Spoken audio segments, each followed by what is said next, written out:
Hi నమస్తే అండి. ఈరోజు రాగిపిండి లడ్డూలు తయారు చేసుకుందామండి. చిన్నపిల్లలు, పెద్దవారు అందరూ ఇష్టంగా తినొచ్చు. చాలా హెల్తీగా తయారు చేసుకుందామండి. ప్రాసెస్ అయితే చాలా చాలా ఈజీ అండి. టేస్ట్ అద్భుతంగా వచ్చాయి. ఎలా చేయాలో ఒకసారి ప్రాసెస్లోకి వెళ్దామా. ముందుగా ఒక కళాయి పొయ్యి మీద పెట్టుకొని అందులో నువ్వులు వేసుకుంటున్నానండి. ఒక 3 స్పూన్ల వరకు నువ్వులు వేసుకొని చిన్న మంట మీద వేయించుకోవాలండి. పెద్ద మంట పెట్టేసి మార్చేయకన్నా లో ఫ్లేమ్లో దోరగా వేయించుకోవాలి. ఇవి కొంచెం చిటపట్లాడి సౌండ్ వస్తుందండి. ఆ టైంలో మనము స్టవ్ ఆఫ్ చేసేసి వీటిని వేరే ప్లేట్లోకి తీసేసుకోవాలి. మళ్ళీ అదే ప్యాన్లోని ఒక 3 స్పూన్ల వరకు శనగపలుకులు వేసుకుంటున్నానండి. మనం నువ్వులు ఎంత క్వాంటిటీ తీసుకున్నామో శనగపలుకులు కూడా అదే క్వాంటిటీ తీసుకొని లో ఫ్లేమ్లో బాగా వేయించుకోవాలి. వీటిని కూడా ఒక ప్లేట్లోకి తీసేసుకొని వేరే కళాయి పొయ్యి మీద పెట్టేసుకోవాలి. అందులోని ఒక 3 స్పూన్ల వరకు జీడిపప్పు కూడా వేసుకుంటున్నానండి.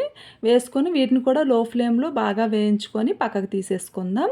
అదే కళాయిలోని ఒక 4, 5 స్పూన్ల వరకు నెయ్యి వేసుకుంటున్నానండి. నెయ్యి వేసుకొని చిన్న మంట పెట్టేసుకొని నెయ్యి వేసేసుకోవాలి. ఇందులోనే ఒక అరకప్పు బొంబాయి రవ్వ వేసుకుంటున్నానండి.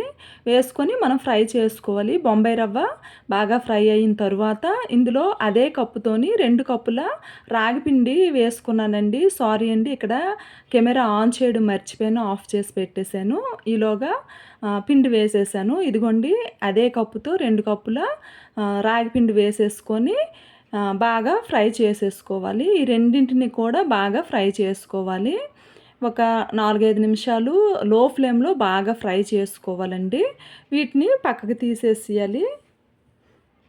మనం ముందు ఫ్రై చేసి పెట్టుకున్న శనగపలుకులు పొట్టంతా తీసేసి వీటిని ఒక మిక్సీ జార్లో వేసుకోవాలండి.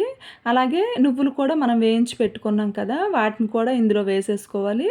జీడిపప్పు కూడా ఇందులో వేసేసుకొని బరకగా మిక్సీ పట్టేసుకోవాలండి. ఫైన్ పౌడర్లా చెయ్యొద్దు, బరకగా మిక్సీ పట్టేసుకోవాలి. ఇదిగోండి నేను ఈ వీడియోలో చూపిస్తున్న విధంగా బరకగా మిక్సీ పట్టేసుకొని మనం ఫ్రై చేసుకున్న రాగి పిండి బొంబాయి రవ్వలోనికి దీన్ని వేసేసేయాలి. ఇప్పుడు మనకి స్వీట్నెస్ కోసము నేను బెల్లం పౌడర్ యాడ్ చేసుకుంటున్నానండి. ఏ కప్పుతో అయితే రాగి పిండి తీసుకున్నానో అదే కప్పుతోని 2 కప్పుల బెల్లం పౌడర్ వేసుకుంటున్నాను.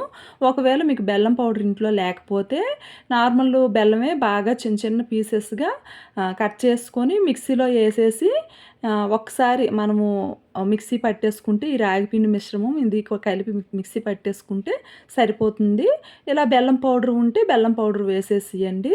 దీని అంతటిని ఒకసారి కలిపేసేసి మనము ఇప్పుడు ఉండలు చుట్టేసుకోవడమేనండి.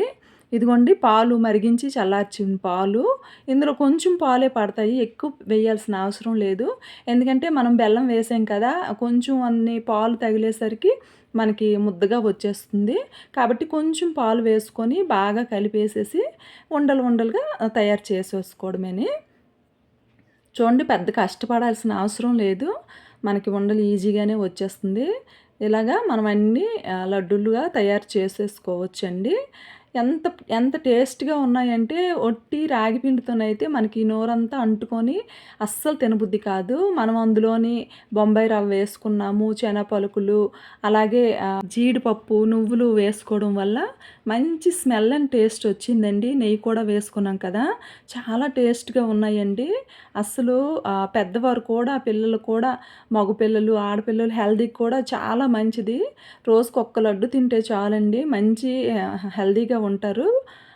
ఒకసారి ఇలా ట్రై చేయండి. మీకు గనక నా వీడియోస్ నచ్చితే ప్లీజ్ లైక్ చేయండి, సబ్స్క్రైబ్ అవ్వండి. ఇంకా సపోర్ట్ చేస్తూ ఉంటారని ఆశిస్తున్నాను. చూస్తున్నారు కానీ లైక్ చేయట్లేదండి, ప్లీజ్ లైక్ చేయండి. ఇలా మనం తయారు చేసుకున్న ఈ రాగిపిండి లడ్డూలన్నింటినీ ఒక బాక్స్లో స్టోర్ చేసుకోవచ్చండి.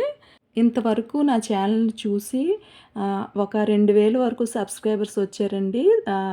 అందరూ ఆదరించిన వారందరికీ థ్యాంక్ యూ సో మచ్.